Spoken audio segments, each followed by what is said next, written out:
Hey guys, get ready for the useful insights and exam tips from an industry-recognized trainer with more than 20 years experience to help you pass your upcoming SimFast and CACS module exams.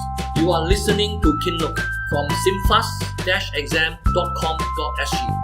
Hello, today I'm going to share with you an important understanding of how you can master CBBC as a product.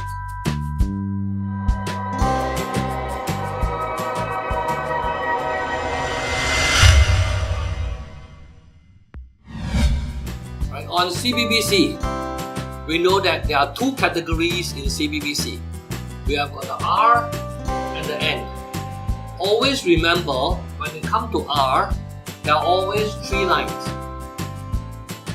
When it comes to N, there are only 2 lines. Look at the lineup.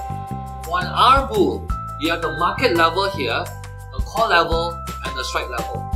When it comes to N bull, the call level and the strike level is overlapped. So we have got only this lineup. And likewise, for the bear, it will be that way. As long as you understand this concept, you'll be able to master this product. Thank you very much.